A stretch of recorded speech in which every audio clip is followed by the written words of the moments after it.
Hello, strangers. It's Tuesday and it's story time. This is story number 33.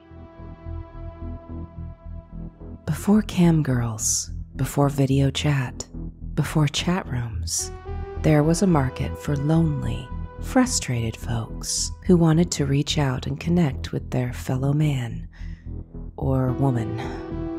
Which is why the phone chat line, predecessor to all the virtual and digital forums to come, could pay as well as it did.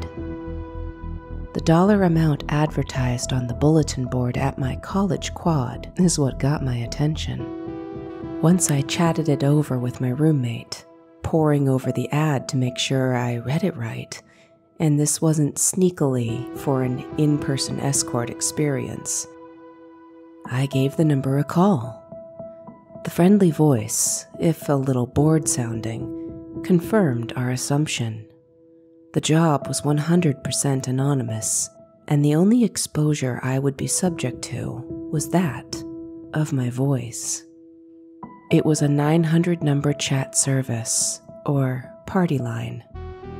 My job would be to take incoming calls from lonely people and basically use my voice to play along with whatever fantasy they came up with. The job paid well, and for a broke college student, an office job was hard to come by. My roomie and I both agreed to come in for an interview. The place was in a strip mall, not quite in the industrial area of town, but close. We shared a wall and apparently a vent or two with a Mexican restaurant. If I can find some humor in this story, it's this. When people called in, demanding descriptions of ourselves and our bedrooms, the reality, a bunch of women of various ages, in various states of sweatpants, perched on beige office furniture and wreathed with fluorescent lighting, and the omnipresent smell of onions and cumin, well, it would have ruined their torrid little fantasies. After the world's shortest tour, Here's Your Room, showing us a row of small booths with closing doors, meant to dampen the tells of it being a call center, they laid down the ground rules. 900 numbers charged a hefty per-minute price. Our job was to keep someone on the line as long as we could. Bonuses were promised for hitting the 15, 30, 45, and hour marks on a single call. The caller would call in, and after a quick questioning of their name, what they were into, and so on, we were to play into taking them through their wildest daydreams. We lent a voice to respond to their spoken actions. I'm sure this sounds bizarre to a generation that grew up with all flavors of adult subject matter merely a mouse click away. But this business was booming for the 8 or so months I worked there. Sometimes it would be a scenario like our eyes met across the room in a nightclub and we end up in a broom closet. Sometimes the caller wanted a more aggressive roleplay.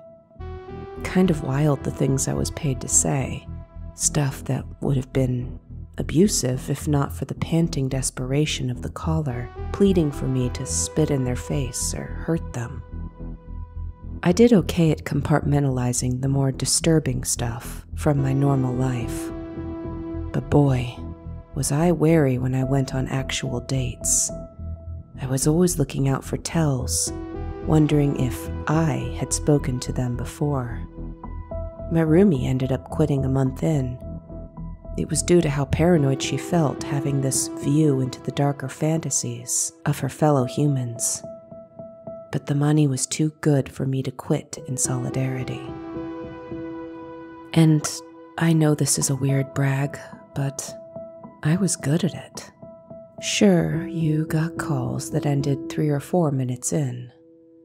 For those, the caller was already, interested and with a head start, and they just wanted an audience at the finish line. But in the first month, I hit multiple bonuses, including the hour mark twice.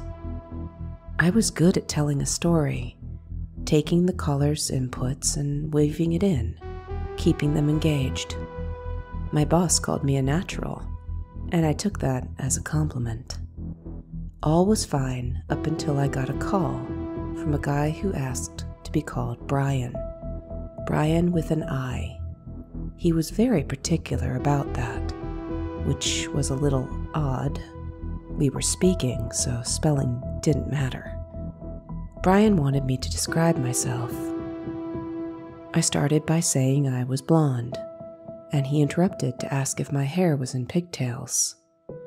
Oh, okay, a hint. I played along saying no, but for him I could do that if he wanted me to. Oh, he did. The whole outfit went that way. I had him on for a full 10 minutes by the time he was finished verbally dressing me. And how he had dressed me was skewing young.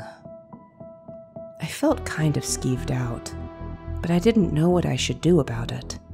The short training for this job had emphasized giving the caller what they wanted. Their time is your dime.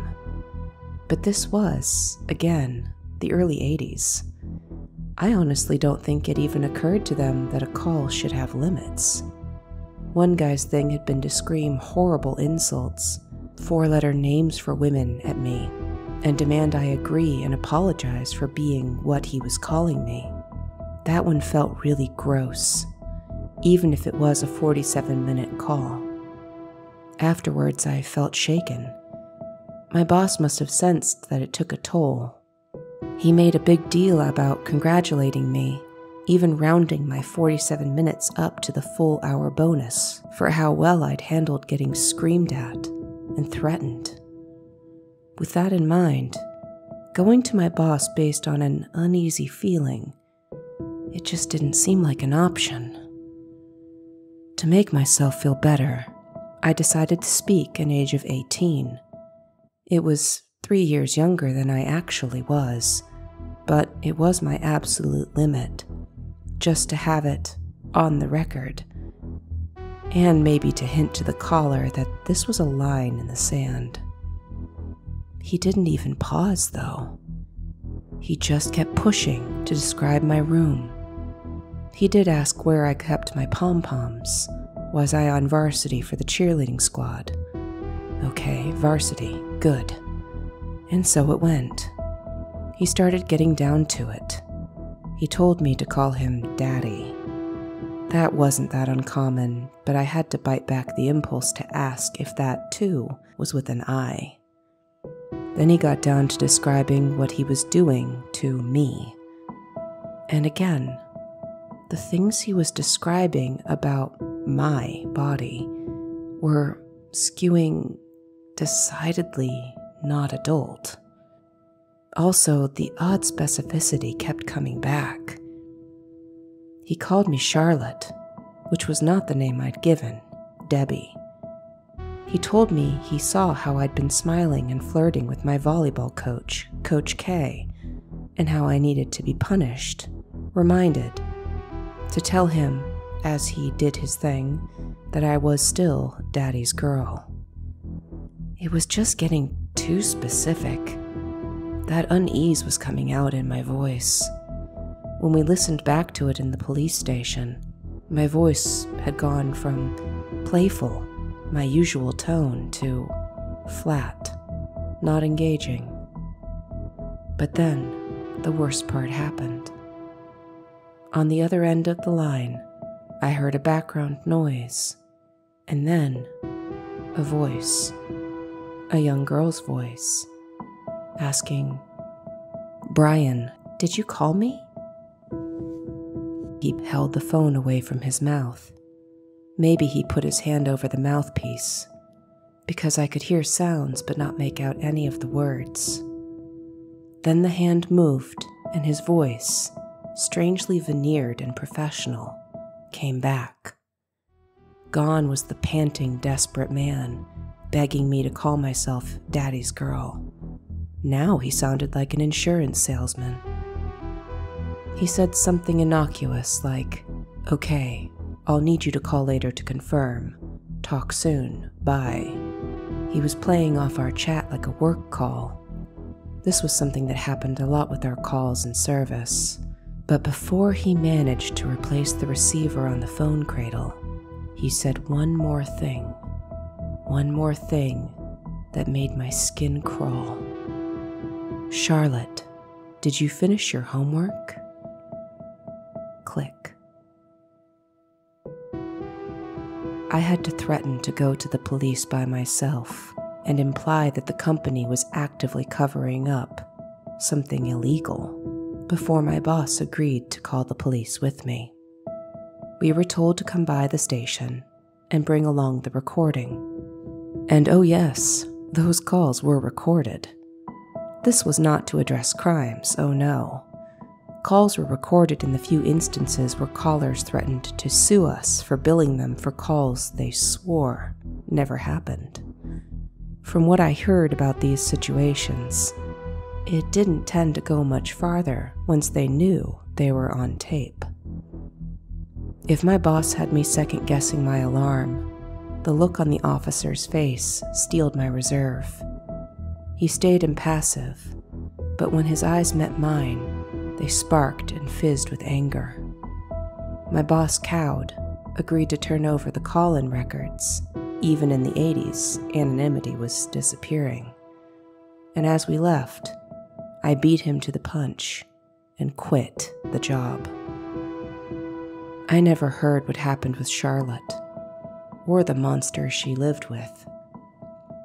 The call center hung on for a couple more years. I know, because until I graduated, I still saw those little red flyers fluttering on the bulletin boards, waving in the breeze like the red flags they were.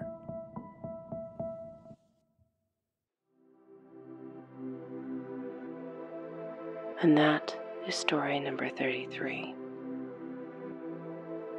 Call it alarmist, but the world is full of some pretty sick tickets, and we have our gut instincts for a reason. Keep an eye out, strangers. If you'd like to get in touch or share a story from your past, email and socials are on the screen and in the description.